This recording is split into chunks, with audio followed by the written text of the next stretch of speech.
G'day mates, it's B-Buster here, and I would like to give Chime a big shout out for sponsoring this episode. So, have you ever received an overdraft fee unexpectedly? I have, and it really felt like I was being taken advantage of. I hate how this happens too when you least expect it. Like when you're just withdrawing some cash you expect to be in your account because you should be paid your week's wage by that point, only to find out that you haven't been paid yet, and so you have overdrawn.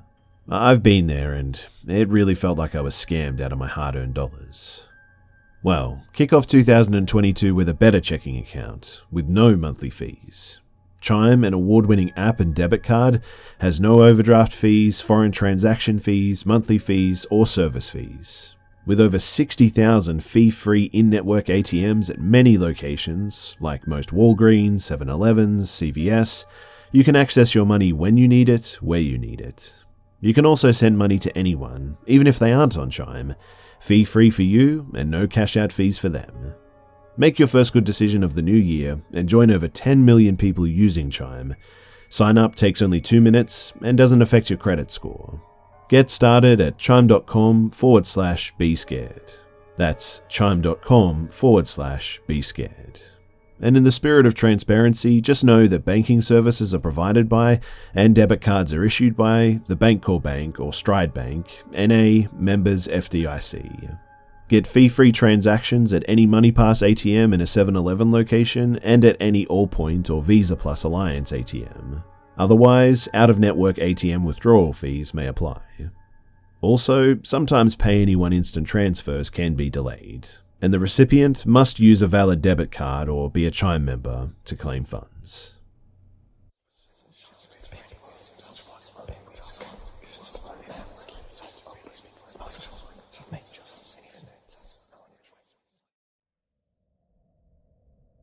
So I was hunting for black bear one day back in the early 2000s.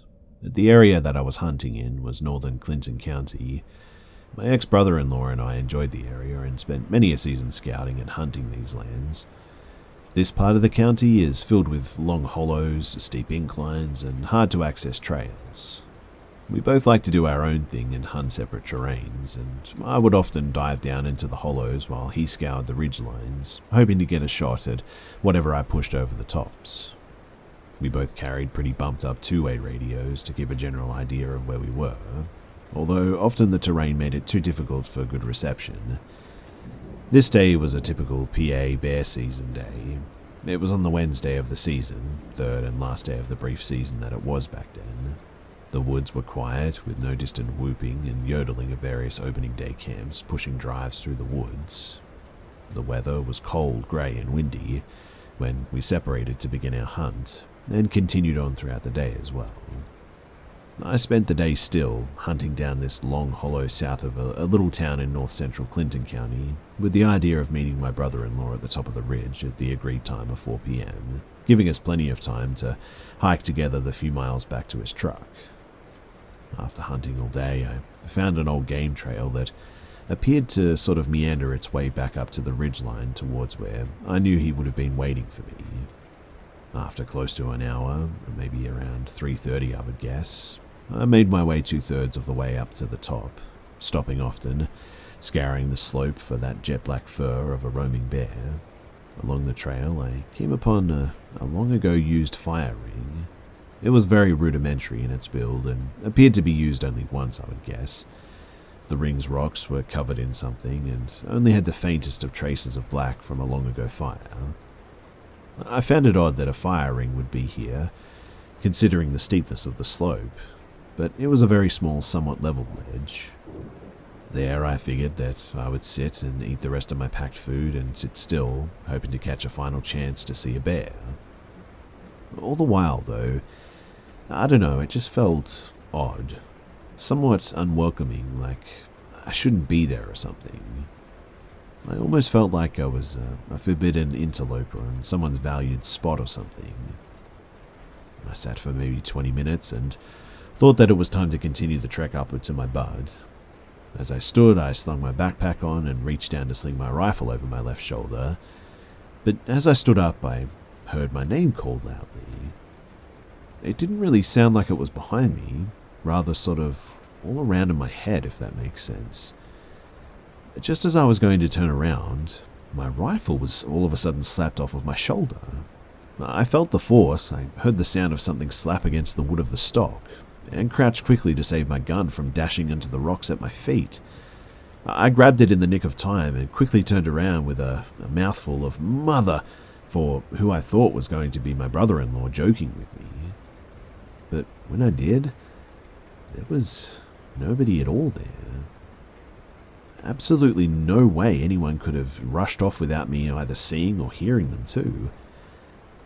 I felt a sick feeling in my churning stomach all of a sudden, chills throughout my body, muttered a few Hail Marys and sped up to the top of the ridge. I met my bud, and quietly we hiked our way out of the woods to his truck in the spreading dark of the evening. This has bothered me for years, and I haven't been back to those particular woods since that day. Someday I hope to, but I think I'm going to have to muster up the courage to get out there again.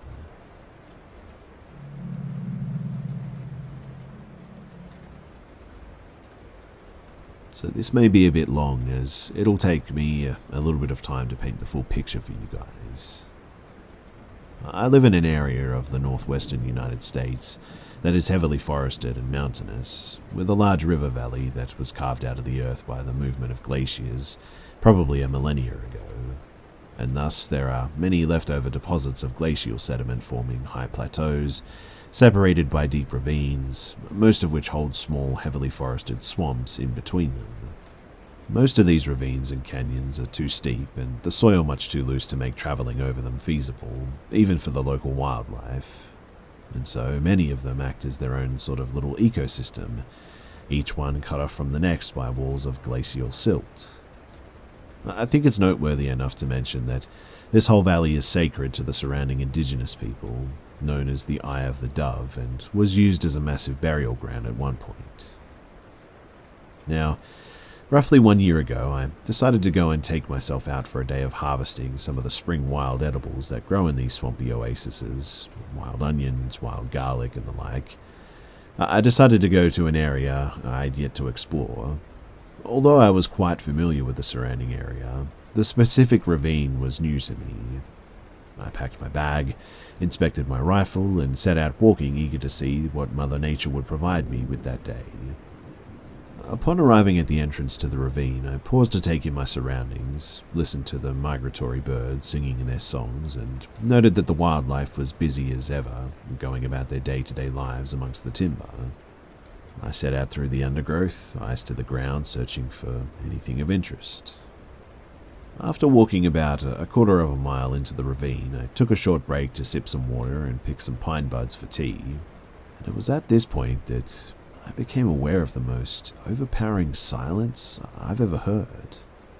Any adept woodsman would tell you that silence is the loudest sound in the timber, and for good reason, as most creatures try to avoid being lunch for something higher on the food chain. I readied my rifle, scanned the short distance I could see through the undergrowth, and noticed just ahead of me the skull of a small goat, perched about maybe eye level in the branches of a small fir tree. This immediately struck me as rather odd, since there were no farms, houses, or homesteads even for several miles in any direction.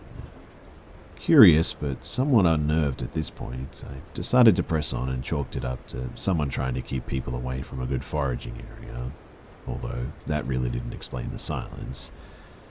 But I took maybe 20 or 30 steps further and noticed the skeleton of a deer piled up under a cedar tree.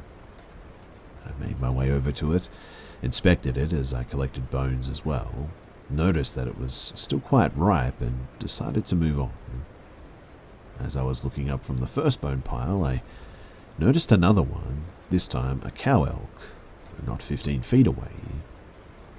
I repeated the same process again, and as I looked up from the second pile, I noticed a third, a coyote strewn across a 10-meter area, only identifiable by the skull.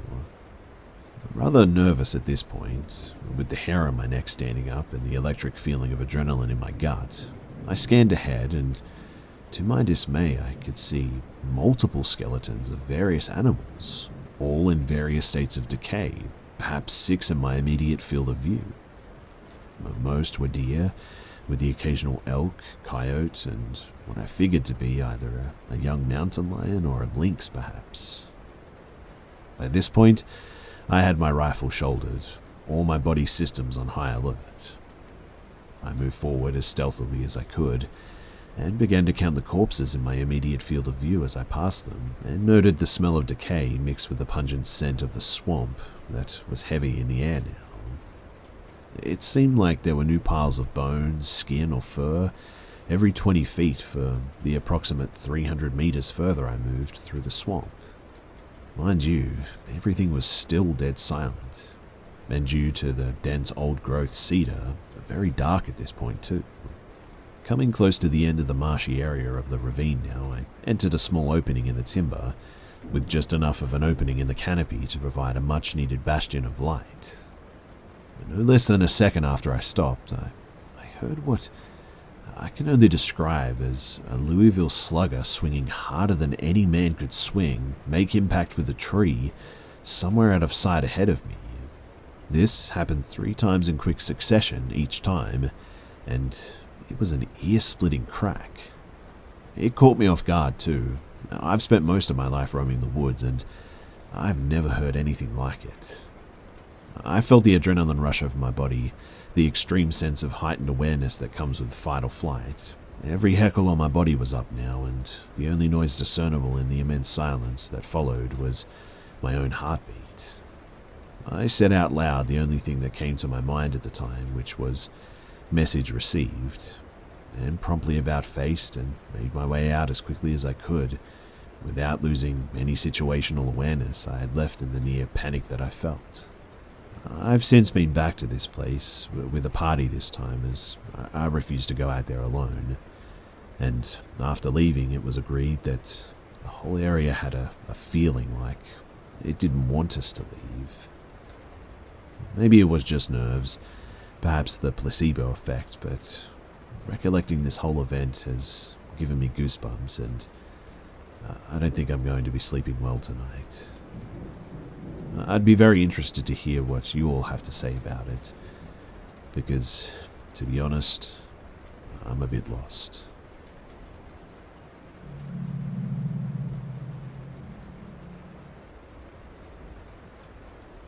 So, to cut a long story short, we have a cabin that is pretty remote. It's where I stay for work. I'm always told not to go alone for safety reasons, as it is very remote. Things can go wrong quickly, and help is pretty far away if that is the case. This trip, though, I went alone as I needed to get work done there. I also needed time to get away from the city life. Getting out into the wild is a great way to reset, and I don't know, I just needed that. My trip ended up taking a long time. I got into the camp at about 1:30 in the morning. I stopped the truck, put on the headlamp, went straight to the warehouse to get the generator going. I connected the power, the cabin lights are up. There was a ton of snowfall, so I do my usual inspection to see if I can spot any tracks around the cabin. Wolf tracks, moose tracks, or human tracks, and I find nothing. I head into the cabin, light a fire, and cook myself a late meal. As I said, it's pretty remote, and there isn't any cell service, but I did download some movies on my phone to keep me occupied. It helps me fall asleep. I did eventually fall asleep too, but at about 2:30 in the morning, and I decided to add more logs to the fire to make sure it lasts through the cold winter night. As I was doing this, though, I noticed that I heard someone or something walking on the deck towards the front door. You know that sound when snow is being crunched by a boot? That's what I was hearing. I thought, weird, I haven't heard a vehicle pull in or anything.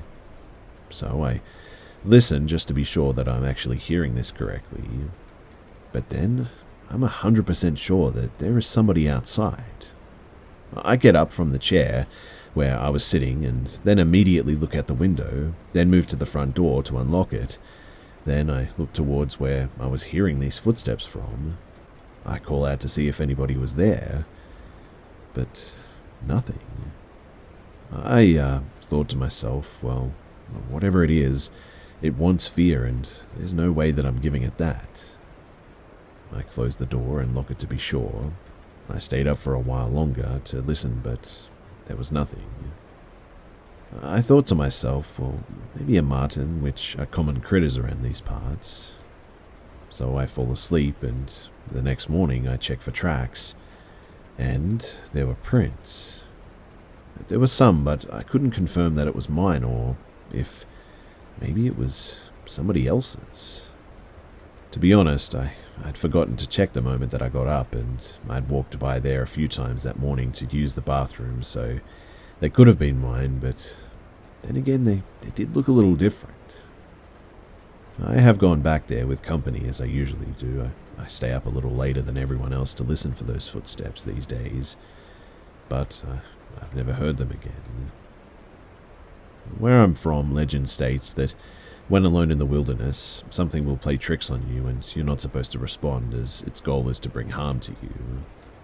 I don't know about all that, but it was a creepy night and something that still bugs me.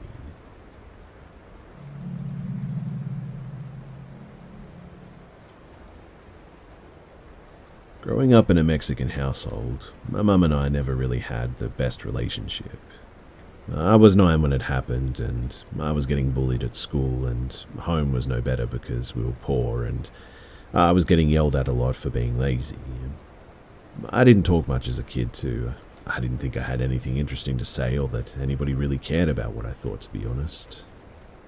This would be the first time that I tried to talk to anyone about something that terrified me, and absolutely nobody believed me. So we used to live in a 2-room trailer. My family was a family of 6, including me, my 3 siblings and 2 parents. My sister and I had a small room to ourselves. My brothers would take the other room, and our parents would sleep in the living room, the dining or kitchen. Note too that I'm the oldest of 4, and usually that meant that I had more responsibilities than my siblings, also taking into account that I'm a female. My siblings and I, though, were walking home from school one Friday. I remember it being a hot day, and when we got there, we did the usual routine. Turn on the TV to watch some PBS Kids, wait for Mum to cook dinner or make sandwiches, take a nap, etc. I remember I was watching TV when my mum suddenly gets between the TV and I and starts screaming at me for some reason. I don't really remember what she was yelling at me about. I just remember she was infuriated with me. My siblings went to their rooms while my mum grabbed me by the shoulders and just yelled. I cried and I was getting angry too. I remember screaming at her through my tears when, out of nowhere, she just slapped me. And I slapped her back, but not as hard as she did me. To this day I regret it. I've asked for forgiveness to her and have never ever done that in my life again. But we were both taken aback at what had just happened. She started to cry too, and I could tell that she was stressed out. I just couldn't understand, though, why or what was causing it. I ran to my room crying and lay down on my bed, drowning out my screams in my pillow, and my sister left the room to watch TV. Eventually, I fell asleep. Well, cried myself to sleep, really. It was a good sleep, too. One moment, it's the afternoon, all hell was breaking loose, and the next, I open my eyes and it's just pitch black. But the thing is that I didn't just wake up on my own. I felt like something pulled the blanket that was on me. I shrugged it off and uncovered myself, thinking that maybe I was just having another one of those dreams where you feel like you're falling and you jolt awake sort of thing. But also, it was very hot that night, and so, well, maybe I kicked the blankets off. When I uncovered myself from the blanket, though, the room felt so fresh. I saw my sister in her bed on the other side of the room, and I tried going back to sleep. Not a minute goes by, though, when something takes a hold of my foot and pulled me down like it was trying to drag me under the bed. I immediately sit up and I see a black hand firmly gripping my foot. I can still feel it sometimes, and that image is forever burned into my head, but I panicked and I yanked my foot away from its grip. I stay sitting down on my bed, breathing heavily, trying to process what the heck just happened. Was it real? Did it actually happen? Yes, I could still feel the remnants of its grip around my foot. I tried leaning over the side of the bed. I wanted to run, but I didn't want it to grab me as soon as I step on the floor. I prepared myself and I bolted out of the room into my mum's room. I felt really bad and guilty about leaving my sister behind, but I was a kid and I was scared. I woke up my mum and told her what happened. She replied with, "Okay, go back to sleep." And I did as she said. Well, I tried to anyway. I slept at the end of the bed by her feet that night, and I tried my hardest to go back to sleep. Eventually, sleep did take over, but it was really restless that night. The next morning, my mum asked me why I was sleeping in her bed that night. I told her what happened again, and, well, obviously she didn't believe me. She said that I was just imagining things and that it was my guilty conscience because of the way that I behaved the day before. And after that, I just learned to keep quiet about it. Since that day, though, I have never slept with my feet uncovered. I don't care if I'm roasting like a chicken under those blankets and getting crispy. I will not be taken. I had also acquired a deep fear of dark since then, and I will absolutely not sleep without some kind of light on. I learned it the hard way too. Because, you see, well, a couple of years ago I accidentally went to sleep in the dark, and for the first time ever, I experienced sleep paralysis. As the years have gone by, I've experienced a lot of weird things like this, but those stories are for another time. What I can say with certainty is that I've never felt alone, I guess. It's like it keeps following me, or it wants something. This thing has watched me grow, I guess, has watched me suffer, cry, laugh, and even sleep. Has anybody else ever experienced something like this? I've yet to talk to someone who has, and this is also why I don't think anyone ever believes me. I mean, to be honest, why would they?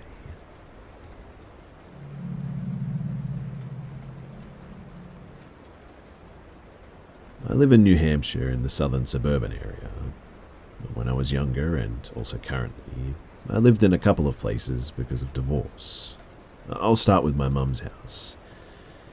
So, there were these woods that were behind my mum's house that we owned. We owned a pine-dominated acre, but the whole woods was maybe about 20 acres. You could always see civilization from it, either the suburban house rows or a street on the other side that had no houses on the sides. These woods always felt warm to me, I guess, and I really loved being in them. It was basically a third parent to me. I mean, I spent that much time in them. However, on the other side of the street was another forest, full of 10 to 20-year-old oaks and birches. One day when I was maybe, 9 or 10, I was playing in the nice woods, and I'd explored the whole 20 acres of them at this point.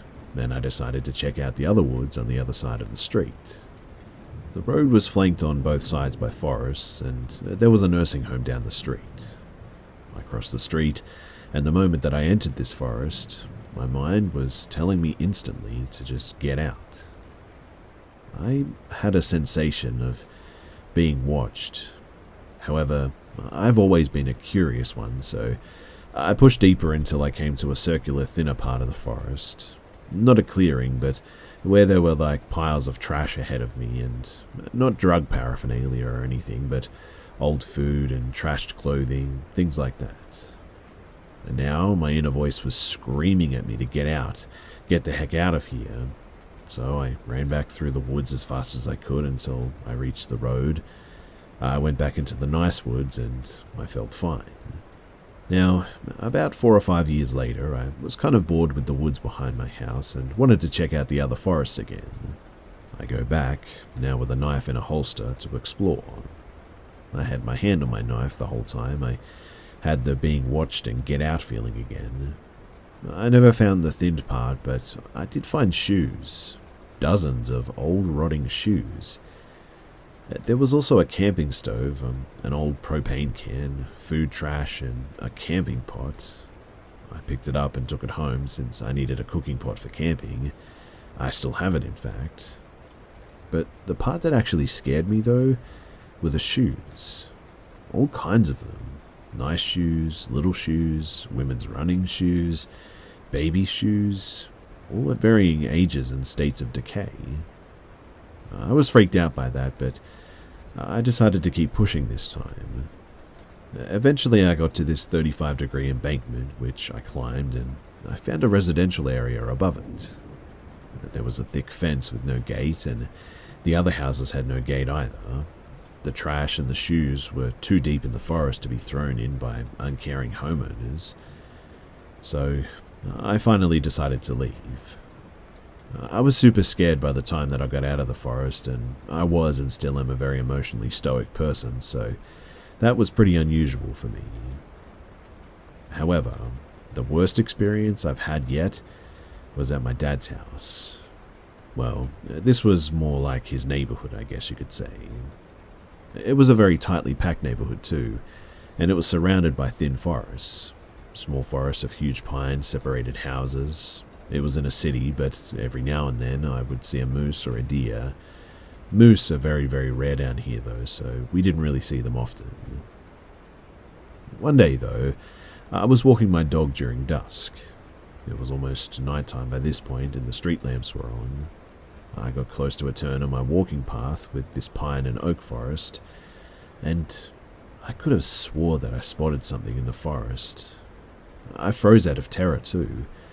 My gut wrenched in the most horrible, despicable feeling ever. I felt like I was just told the worst news of my life. I narrowed my eyes and tried to get a better look, and it looked like a deer standing up on its hind legs. It was staring right at me, and I originally saw its belly, but then when I looked up at its face, I couldn't make out its face quite right. I have pretty good eyesight, and really, I think I should have been able to see it, but it was like my central vision had suddenly been switched to peripheral or something. It just sort of blended in with the forest. I could see the body and not the head, and then it fell to the ground, got on all fours, turned, and ran in the direction of a fence. On the other side of the fence is a dump, and the forest it was in is only about 50 feet by 50 feet. And it must have jumped over the 6-foot chain-link fence to get in and out. My dog, a hound who is normally smelling the pizza car 30 seconds before it arrives, noticed nothing too, which was really odd. I could hear it run away, and the dog perked up and looked at it as it ran off. But at that, I immediately turned around and I went home. So, yeah, that's pretty much it. I'm not the best storyteller, so I apologize for not being completely clear, I guess, but those are the creepiest things that have ever happened in my life, and it's good to share them, I guess. It makes me feel lighter and like I've got something off my chest.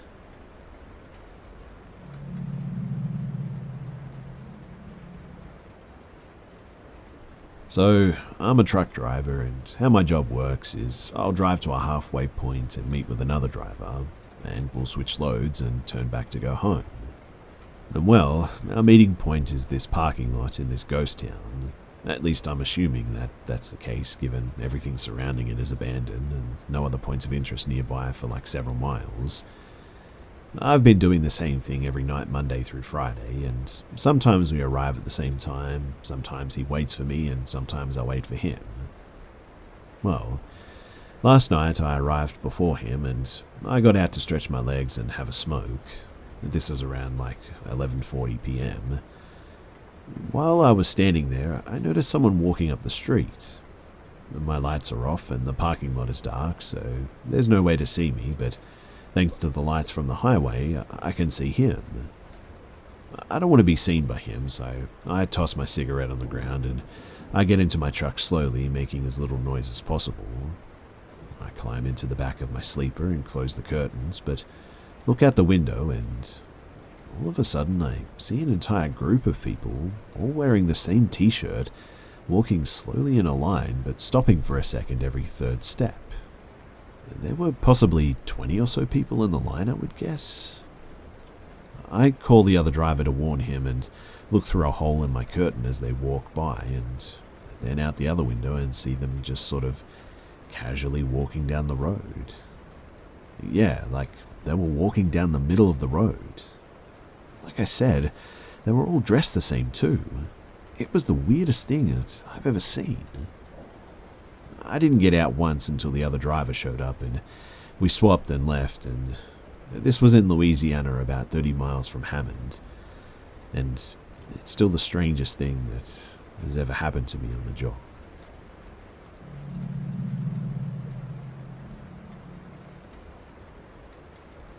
So, about a year or maybe a year and a half ago, I was sleeping on a normal day like any other.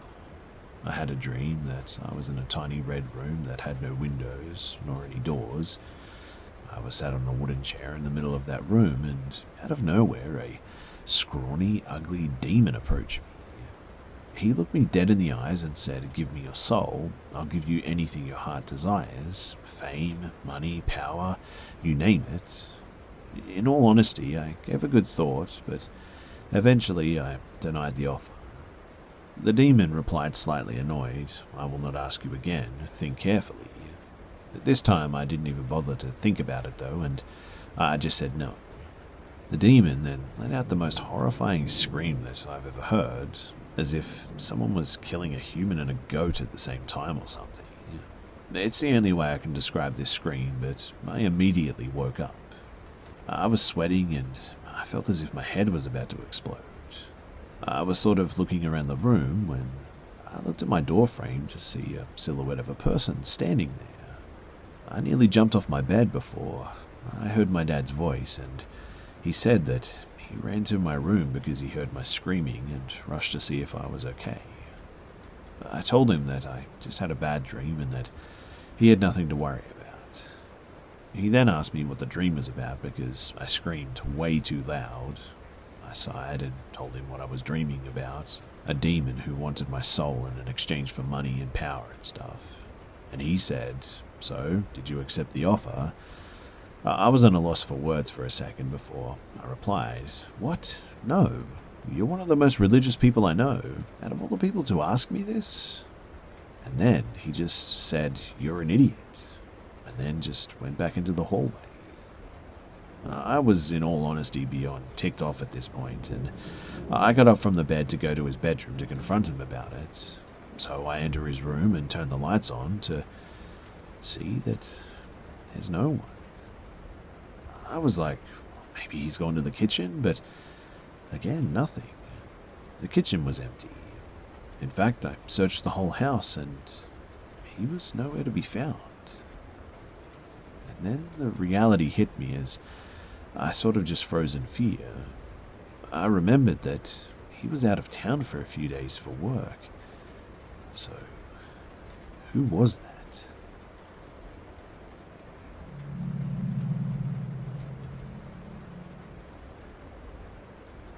To this day, whenever this is brought up, it's so odd that we just all agree that we'll never know or perhaps understand what happened.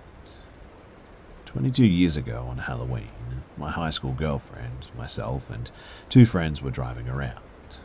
I was the first with the car, and we always were depressed 90s kids that would listen to Smiths or goth rock, and before we could drive, we'd meet up at the graveyard and hang out. So it's Halloween, we couldn't have been past 9 p.m. I drive into the graveyard, which is sprawling. Lots of mausoleums and graves and a big patch of land way in the back with hills and not much else. This was the scariest part of the graveyard, mind you, probably because it was secluded and away from the street and headlights of cars. We drive and see the usual graves that we always see. My girlfriend says that we should drive all the way in the back, and we do. But then, as the car crests this one hill, we see candles and obviously people, but they all have animal masks on. They all immediately start running to their cars, but not in fear. I couldn't see anyone's face, but everyone was wearing black, and they seemed excited, if I had to guess, not afraid. I locked the doors, We watched them get in their cars, about 7 in total, and being dumb and bored, we decided to follow them. But we think it'll be hilarious to follow them. I mean, where are they going? Is there a cult? Who cares, right? We're just bored teenagers. As we followed them, they begin to head out further to a place called Burnt Store Road. The street name is self-explanatory. There was a store once, and it was burnt down. But now the scary thing is that we're all laughing and starting to get creeped out. We're getting more into a sort of desolate area with no streetlights. No houses were even out there at this time. As we're following the cars, we see the one furthest up ahead turn on their blinker. It goes left, but then every car turned on their left blinker in perfect time with the other car.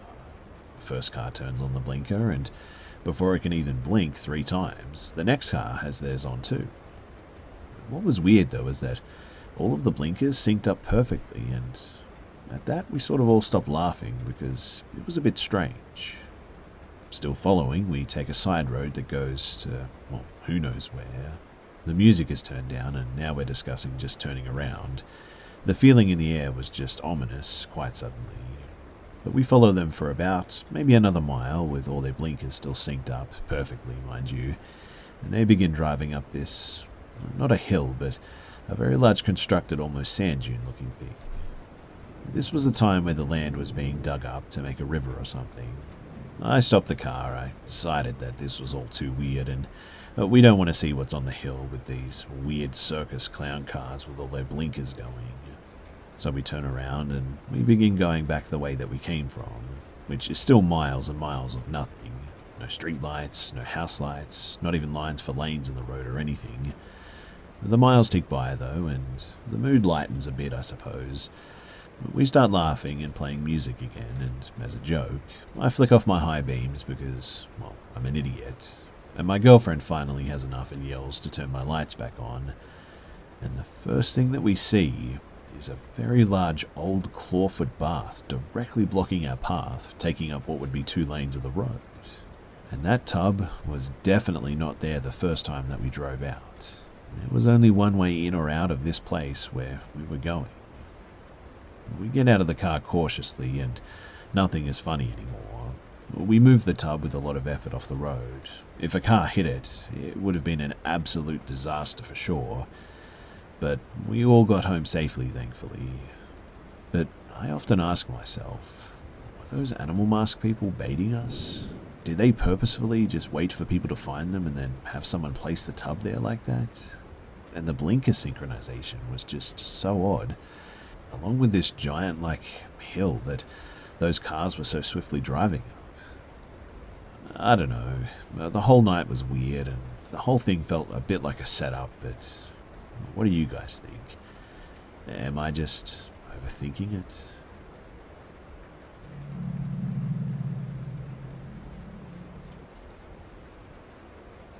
This story needs background to convey some factors that were potentially involved. I suspect the events leading up to the trip to Tennessee, they may have had a direct relation to the severity of the phenomenon that we experienced while there. So, I had never wanted to marry, neither had my now husband. But then we met each other. We were engaged at 30 and 28 years old and had a 2-year engagement. We wanted our wedding to symbolize our true soul bond and decided to go completely non-traditional. His giant family wanted a white dress Catholic wedding, so we were at major odds with the family from day one. My fiancé and I began suffering from a huge run of exceptionally bad luck and some odd poltergeist activity at home. Nothing too major, but we just brushed it off. Except when we left the house once and came back to find a red clown nose sitting front and center on our bathroom sink. No one had keys to our place, and we didn't own a clown nose, so that one was freaky. When I told a friend that something weird was going on to the point where I almost felt like the wedding was cursed, he was trying to explain it away, and I said, "Watch, something's going to happen today while he's getting his tux, I'm telling you." I get one flabbergasted look before my fiancé immediately called to say that there had been a freak accident in the parking lot while he was getting fitted for his tux, and someone had totaled the back end of his truck. That shut my friend up real quick. Another glitch was my refusal to have my father walk me down the aisle. I also refused a random stand-in for tradition's sake, and I asked my younger brother, and he said that he would be so honored. We'd had some problems, but he'd been clean for 7 years, and we'd made up our differences. Losing our middle brother to a drunk driver had driven us apart for a while, but brought us back closer a little later down the road. Then, 40 days before the wedding, my brother, unintentionally, ended his own life in his mid-20s. My fiancée and I drove over 16 hours, close to Point Pleasant, to say goodbye. I knew my brother, and I knew that he would not cross over easily with what he'd done, especially with my wedding around the corner and me counting on him. And this really bothered me. His viewing was close to immediate family only. He was not embalmed due to the complete autopsy required. He was covered in a handmade quilt to his chin. Well, we were instructed not to touch him, although we ignored his stricture. After saying our goodbyes, I walked to the end of his gurney and laid my hands on his feet, a supplicant. I told him I understood that it was an accident, and I forgave him. I told him that if he still felt that he needed to make amends with me, then he could do so by calling forth my loved ones and those of my fiancée to come witness the wedding from the other side. I bade him to bring our other brother, my fiancée's sister, grandparents, aunts, friends. I began calling by name all of those loved souls whom had already passed.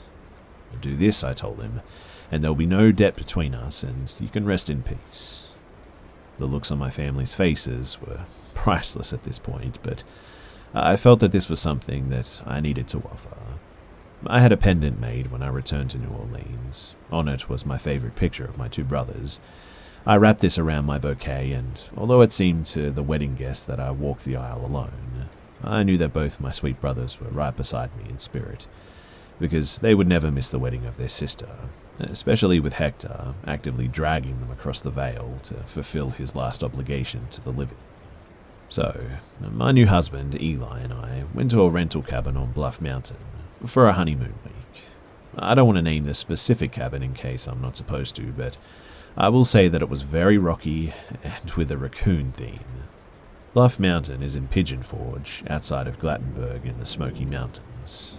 I was living in New Orleans and had brought a double handful of fresh-picked gardenia blossoms with me. It was a type of symbolic offering to the mountain for having us on such a special occasion. No rituals or anything. I simply arranged them on a wooden box with a fake bird and nest that was sitting on the top of the railing of the cabin porch, and sent up feelings of gratitude and joy. We went out to eat and grab groceries. Upon arriving back at the cabin, the wooden bird box was smashed into a million pieces on the porch. It hit the ground hard to shatter so far and so thoroughly like that, though. We thought that maybe a raccoon or a bear had hit it or something. But then I noticed that there were no flowers anymore. Maybe the wind? Leaves were scattered all over the porch just like when we left, and that made me hesitate. Gardenias aren't super light flowers, definitely heavier than the leaves that I saw. I'm more curious than anything, though. I looked around the porch, the stairs, and the walkway. I shrugged it off until the next morning when I went a little way down the driveway to pick some honeysuckle, and about 20 feet from the porch, I glanced down and do a double take, because there are my gardenias, like all of them. They've been piled up and sort of squished flat as crepes. There's no shoe prints, but it took more than one stomp to flatten the pile like that. Unnerved, I just sort of walked away, wondering if the mountain didn't like my offering after all, and then laughing at myself for that thought. So night one, Eli wakes suddenly to what sounds like something big banging the support beams under the cabin. The cabin hangs off the side of a hill, so the front half is supported by about 15 feet of the forest floor by giant wooden posts, and they were being hit so hard that the mirror on the wall was vibrating, which frankly should be physically impossible for anyone to do. He says every time that he started to drift back off that there was another bang too. He gets up fully, and after one more cabin shaking bang, he decides to wake me up. Apparently, he was trying to see if I would wake up from the banging so that he would know that he wasn't dreaming. But now, he was 100% up. As he reaches for me, he said the loudest bang or slap came from the area between the sitting area and the kitchen, right at the bottom of the bed. It was a one-room cabin. He said that it sounded like a giant book getting dropped from high up, but he was looking right there, and there was nothing. This bang, though, was definitely inside the cabin, he said. He began frantically trying to wake me up, but he said that I was so deeply asleep that he actually thought something was wrong with me. He said that he could barely tell that I was breathing, in fact. Then, this strange metallic jangling sounded from behind the TV, directly across the cabin from our bed. He said that it went on forever, but he was too scared to go and look for whatever it was. Over there next to the huge windows, past the spot where the noise originated from inside. It was this insistent buzzing that finally woke me up, though. I remember it was so hard to come back to consciousness. I felt like I was literally swimming through blackness to get back to myself. I kept asking myself, what is that noise? I thought that it was an alarm that someone left set. When I finally woke up enough to move, though, and sat up to go and find and smash the offending noisemaker, the trilling just all of a sudden stopped. Groaning now, I fell backwards onto my pillow. Eli starts telling me about the banging, and I could tell how upset my husband was. I believed what he was telling me, but I was so numb and out of it that I was struggling to come up with my emotional response at all. There was only this sort of debilitating fatigue, and I fell asleep on my husband when he needed me, when a man whom I'd never seen afraid in 7 years was completely terrified. I just sort of zonked out till morning. Normally, I'm an extremely light sleeper, especially in new places. This trip, however, almost every night was like this. No sooner did I put my head on the pillow than I was swallowed by blackness. It was an extremely deep sleep, but it just wasn't restful at all. Waking up was worse. It felt like I was falling into a coma every night and slowly reviving every morning. It, ironically, left me exhausted. On the second day and night, while doing my makeup in the infamous shaking mirror the next morning, I was able to get the full story and talk to Eli about it logically. Maybe a bear was rubbing against the post. He says it was solid bangs like a huge fist, no way a bear. And what about the one from the center of the floor, on the inside? That reminded me of that stupid alarm as well, and I told him that I was about to disable that thing. At the exact second I mentioned it, too, that noise started blaring from behind the TV again. We both jumped like rabbits and sort of laughed nervously. Way to time it, I joked. Looking behind the TV, I was surprised to see that it wasn't an alarm clock, but a landline phone. An old one with a bell buzzer, which did explain the horrid noise. Of course, I had to answer it. There was a minute of silence and then just bursts of static. It really sounded like someone was talking, but static was obscuring their words.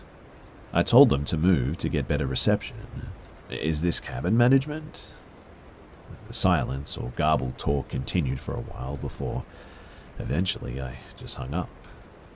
I was amused, honestly, especially with the way Eli was gaping at me.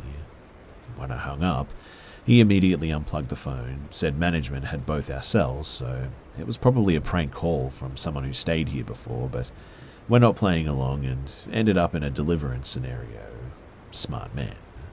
The phone stayed unplugged for the duration. That night, we were in the hot tub on the deck. It was around the back, had a gazebo-type cover around 3 sides, and no lights too close so bugs wouldn't be swarming you. As we're relaxing, I'm sitting on the open end facing the enclosing wooden strips, and Eli's facing me in the forest. I kept admiring the blue light behind the enclosed end. It was large, about the size of maybe a cantaloupe, and seemed bright, but the glow over us in the hot tub was very muted. I figured it must be LED of some sort, but I had never seen a light that shade of blue anywhere. All of the other lights in and around the cabin were bright and orangey, so I remember saying how it was sort of sweet that they went all out for mood lighting for the hot tub.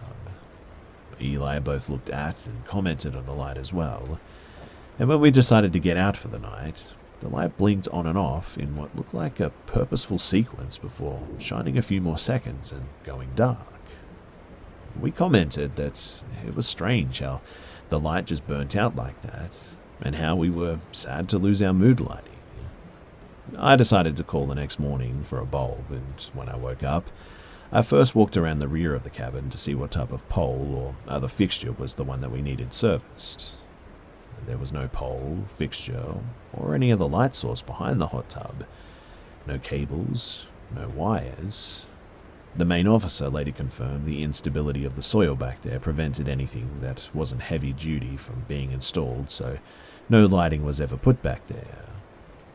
So, whatever that light was, we both saw it, and it was apparently just eavesdropping, because we were out there for like 2 hours, and so was it. And it wasn't turning off or burning out, and that means that it was straight up disappearing. Starting this second night after coming in, my skin started to crawl and every hair on my body stood on end every time that I passed that open bathroom. The bathroom was next to the bed area. Laying in the bed, you could see the bathroom sink and the small window above it. The window had no curtains as it faced into the woods behind the hot tub, and at this point, I honestly still thought that the blue light was man-made, yet I could swear that there was something looking in the window.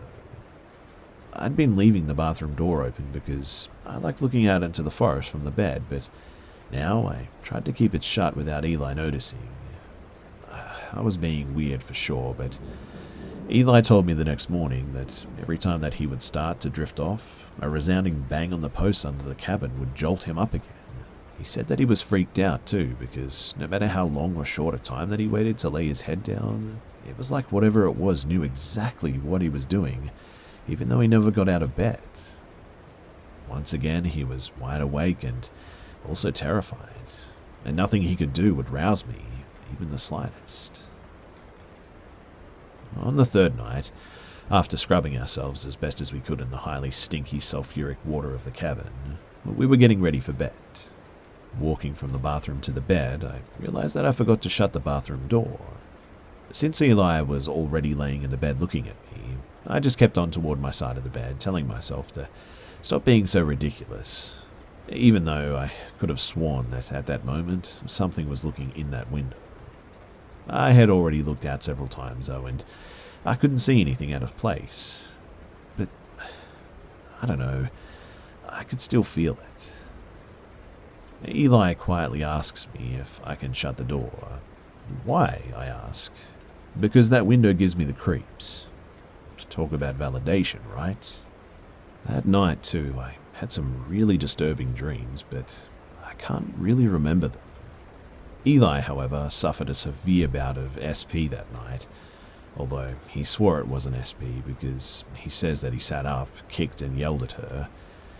Now, however, he says that it was probably SP, but either way, he woke up to eerie laughter and saw what he described as a grudge-type woman standing at the end of the bed laughing at him. I, again, wouldn't wake, and he said that she wore a white dress, had pale skin, black eyes, and horrible mouth, long black hair, partially obscuring her face, and was surrounded by a swirling black mist. She reached for him, and he sat up, yanking his legs up to his chest. And this is when he started yelling at her to get out and kicking at her, and laughing, she eventually faded out. He said that he was woken by her grabbing his ankles and giggling throughout the night, and would also wake just long enough to catch glimpses of her, and again, I was still no help. Night 4, repeat the sleep paralysis experience for Eli, but he said that even more intense. The same lady in white. I'd also realized that a trinket that I brought for luck had been put on the shelf next to my side of the bed was now missing. It was a tiny cabin, and we tore it up looking for the next 2 days, but we never did see it again. It was worthless, pretty much. except for, I guess, personal reasons, and no valuables were missing, so I don't think someone came in and, snagged it or anything. On night 5, whenever I sat up out of the water on the side of the hot tub, I started to get that same feeling of being watched that I'd felt from the bathroom window. I would literally break out into goosebumps. It was Friday, and we could hear a group of educated, I guess, college kids partying hard some distance out, but close enough to hear their screams, whoops, and cheers and whatnot. Not wanting to give an intrepid, wood-savvy creeper a show, we decided that we should just go in. Not much else happened on night 5, but troubled sleep, I think. At one point, Eli woke to frenzied banging on a support post, but it didn't last long or repeat. So night 6 and the final night. This was an extra night that we'd received due to the piercingly sulfuric water in the cabin. The filters needed replacing, and so they comped us a night. The water wasn't dangerous or anything, just really, really stinky, almost like rotten egg. It was bad, and although our nights were weird, we were on our honeymoon and had just been through a tragedy. We spent our days having massive amounts of fun and doing so many awesome things, plus eating great food and drinking great wine with dinner, and it was an amazing place to visit.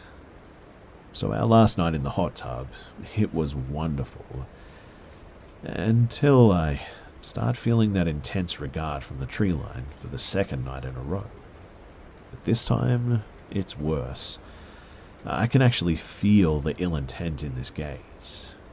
Whenever I come up to cool off, I literally find myself unconsciously wrapping my arms around myself and sort of slipping slowly back down into the water. I remind my new husband how many years that he's known me and ask how many times he's known me to be scared or paranoid. I tell him that there is absolutely something aggressive in that tree line looking at me, and it's not a college kid. We can hear them again tonight. He scoots over, and I move to the covered end with him. And within 5 minutes of me moving, we hear a tremendous crashing from the brush behind us, and then something big stomping around directly below us. This is followed a few seconds later by more crashing and a second pair of footsteps stomping around. Strangely, they sounded a bit like human steps, but no one could make such loud noise on the packed earth below the raised deck and cabin like that. We jumped up, though, and we immediately booked it inside, soaking wet. Eli says that that night was the worst for the banging. He said that there was banging on at least 3 widely separated posts, and it went on pretty much all night. He said that when they did let him sleep, the woman would come, and again I slept like the dead, unresponsive thing that I was to everything. On the morning of day 7, leaving day, something was demanding my attention, pulling me back towards consciousness, I guess you could say. At first I thought it was the mounted police or one of the mule-pulled carriages that sometimes passed my place. But no, this was definitely a whole plethora of horses. Was there a parade I didn't know about? Slowly I remembered I wasn't in New Orleans, and although I was hearing what sounded like hooves, there were no paved roads anywhere near me at that moment, just the small gravel driveway out front. Quickly snapping awake, I realized the sound was coming from the roof of all places. I checked my phone, and it was a few minutes after 8 a.m. I groaned. Why the heck would nobody tell the roofers that the cabin was booked until 11 a.m.? I looked over at Eli. He was pale and breathing very slowly now. I half-heartedly poked him a few times, but he was out. Ruefully, I thought of all that he'd been dealing with while I slept as deeply as he seemed to be now, and I just sort of left him alone. I had been with him nearly a decade at this point, and he had never spoken of things like this before. Whatever had been going on, he deserved some sleep, and at least it was roofers in the sunny morning and not some weird thing at like 4 a.m. At this point, it crossed my mind to wonder what the roofers worked on Sundays, so I listened closer. It definitely sounded slightly metallic, but I decided my initial impression held. It honestly sounded like a horse was just kicking the heck out of the cabin roof. And I mean, well, what do I know about roofing equipment anyway? Eventually I would have to ask them to stop until we checked out. I pulled back the covers and swung my legs off the bed, and the instant that my feet touched the floor, the pounding on the roof stopped dead, and the handle to the main door, which was about 3 to 4 steps in front of me, started to jiggle violently. Now, 2 things. There was no pause between the noises. They went from the roof, slightly towards the opposite side of the cabin above where Eli was sleeping, to the doorknob in front of me without any time delay. Also, the top half of the door was glass with a sheer curtain which the sun was shining directly through. I could plainly see that there was no one near that door. Yet, I could also see the handle rattling wildly like that. I yanked my feet up and dove under the blankets up to my chin like a kid, I'm ashamed to say. As soon as my feet left the floor, the doorknob stopped though, and the incessant pounding on the roof resumed in the same spot, again with no pause between them during the switch. I'm now staring at Eli, wondering if I should wake him. I'm scared that I won't be able to, but I'm also just as scared that he'll wake up and won't hear it at all. His eyelids flutter open, taking the decision out of my hands. I ask him if he hears that, and thank all the gods that he says yes.